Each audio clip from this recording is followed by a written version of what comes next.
The appreciation that we feel for you is greater than you can right now comprehend. You'll feel it and you'll know it. You'll know it as we know it. And what that means is your sense of worthiness, your sense of appreciation for who you are and where you stand and what you've lived and where you've been and where you're pointed and what's coming next. All of that will queue up for you in a delightful way. It is our absolute knowing. So, take it easy. Be really nice to yourself.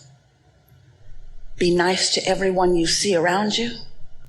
Have this knowing that we are in a vessel of well-being, and that all that you desire is in the process of revealing itself to you. Now, we want to clarify. It's been revealing for a while. It has been. It's been revealing itself to you for a while. But your realization factor is going to go through the roof. So let those who know you, who are standing around you, who've known you for a while, just say to them softly, it's going to get real. We're going to do some good work together. Things are going to start shifting. You're going to feel it. You're going to know it. And not just you, but everything that exists will be the beneficiary of this co-creation at its best. We want you to acknowledge the rightness of where you stand, no matter what, no matter where it is. Because where you are is where your inner being knows that you are, and where you want to be, your inner being knows that. So the path of least resistance has been identified and orchestrated, and the cooperative components have been gathered. And so you can't be off your path. Now feel the non-physicalness, absence of negative judgment about where you are. Now consider what other people around you might be saying about where you are, thinking about where you are. What we're really asking for, what we really want, is that through this conversation that we've had here today, that you've come to some sort of urging or decision to put all your eggs in the basket of inner being guidance, and none of your eggs in the opinions of others around you, no matter who they are. Whether they're your kids or your spouse, the opinions of the world have really done a number on you. And now we're going to offer a more accurate statement. Boy, your perception of them has really done a number on you. Now we're going to offer a more accurate statement. Oh boy, where you see yourself in the world in relationship with everyone else has really done a number on you. Now we're going to make a statement that is even clearer and more beneficial. Boy, you really haven't utilized the step one part of the equation as efficiently or as effectively as you might have. You've taken it all too personally. A little more clear.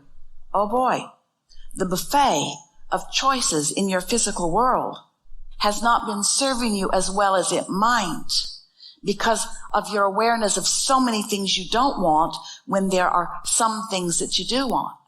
Which leads us to another even clearer statement. Isn't it nice that you have the ability to choose from the buffet? And isn't it nice that you have the ability to feel the resonance of your inner being with the choices that you're making? Here's another statement. Ooh, wouldn't it be nice if you had the wherewithal, the clarity to leave more of what physical people around you are thinking about you, about others, about themselves out of the equation? And wouldn't it be nice if it was just you in your environment having your expansion and taking satisfaction from it? More. Wouldn't it be nice if Step one could really be step one. I know what I don't want. I know what I do want. I know what I don't want. I knew what I do want. Without condemning, that shouldn't be part of it. I shouldn't even be thinking those thoughts. Wouldn't it be nice if you could return today, right now, to the attitude, mood, knowing that you had when you made the decision and as you were emerging into this physical body? Wouldn't it be nice if you could know now what you knew then? Ooh, there's a lot going on. I'm going to take it all in. It's there for me to choose and decide. And once I've identified it and isolated it, all that is non-physical will rendezvous, will come together in focus to assist me in the manifestation of that.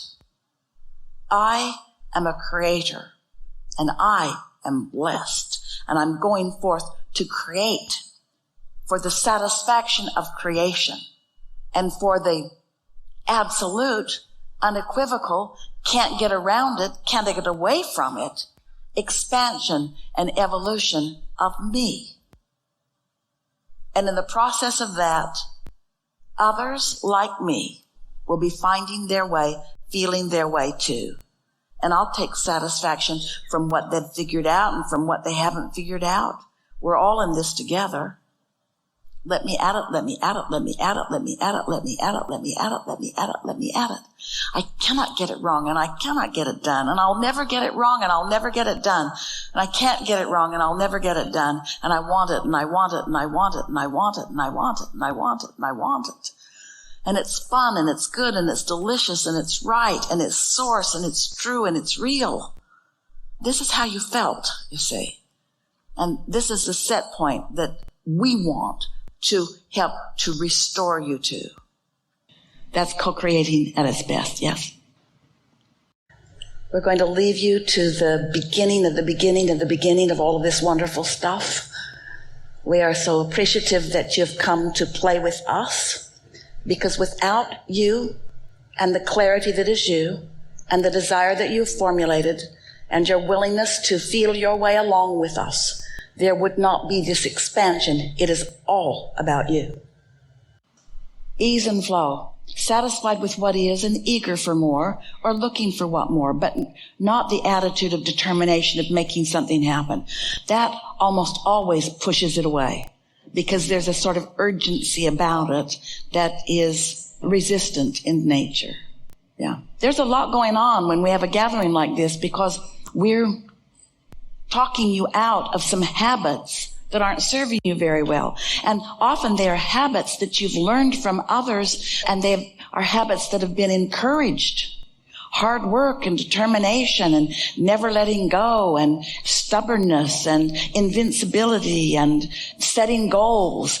These are things that in the world of positive mental attitude philosophies have all really been encouraged. And they will take you so far, but they block more than they encourage your melding with the non-physical part of you who knows there's no urgency, who knows there's no problem, who knows it's a sure thing, who knows it's all right, who knows that it will unfold.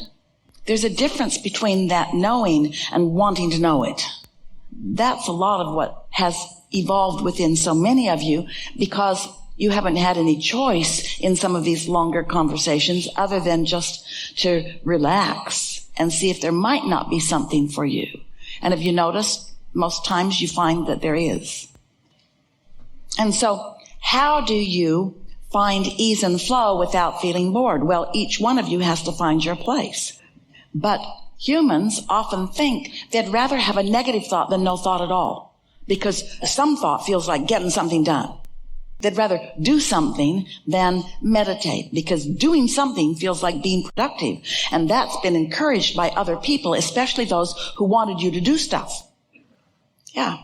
And you can put that in even clearer terms. I'm so damn tired of putting clutter on my own path and then having to work around it. Or I'm so damn tired of getting in my own way. Or I'm so damn tired of keeping beliefs active that I learned along my physical way that I can feel when they're active aren't working for me, but I still do them because it's easier to keep doing the same thing than to do something different.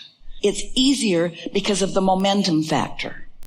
But once that scale tips, that's when you discover what true ease is and what true leverage is. So the universe says, how about this? How about this? How about this? How about this?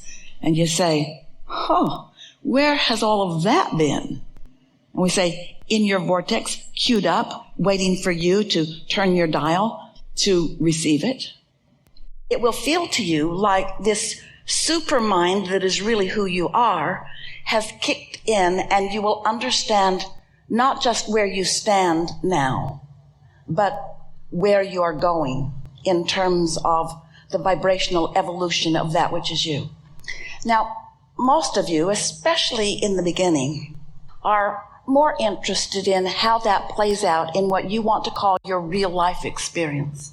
In other words, what improvements can I expect in my relationships or in my financial situation or in my bodily conditions? What more can I achieve? And we want to tell you here that there are no limitations, that there is nothing that cannot be massaged into a more harmonic place. And so we want to get that out there as an expectation that you begin to ponder. That's the only homework that we'll ever give you. Expect to understand in new ways, and expect the fruits or the manifestational benefits of that understanding to begin to show up right away. You are together with so many others who are on this precipice of this new unfolding. And don't panic. Don't feel unprepared. You are. We promise you, you are. Your inner being, as well as all that we are, is in full awareness of what your hopes and dreams and desires are. And every word that is spoken from this platform will be in the assistance and vibrational support of these things that you desire. So relax in the trusting expectation that what you want, or even if you want to use the word what you need, whatever it is, you will feel it vibrationally, you will feel it energetically, and you will notice it in terms of see it, hear it, smell it, taste it, touch it, manifestation. Every thought that has ever been thought is still abounds, and the law of attraction puts them in rivers and streams. People want to say, there's a stream of good, we can feel that. Is there a stream of bad? Is there a stream of evil? And we say, yeah, but it's a spin-off of man's conscious thought. It's not coming from some source place. It's the compilation of the insecurity-based thinking that humans have done. And those thoughts still exist. And they are nurtured and encouraged generation after generation. Here's the thing. None of it matters, because what's there, wanted or unwanted, is irrelevant as it exists. But what is relevant is your tuning and what you match up with. In other words, don't think in terms of there being thought forms to avoid and thought forms to look for. Think in terms of you being tuned to source, so you have access only to those vibrations, those memories, those ideas, those things that are yet to hatch that are a vibrational match to who you really are. It's like the buffet we always talk to you about. When you go to that beautiful buffet with all of that variety, you don't look it over and say, I would never eat that. Please take it off the buffet. Just don't put it on your plate. But it might accidentally get on my plate. It's not going to get on your plate unless you give it so much attention that somebody who's putting things on your plate misunderstands and thinks you want some. But you don't have to rid the buffet of your world or the buffet of where you live. You don't have to rid it of unwanted things. Just don't match up to it. And it won't be your experience.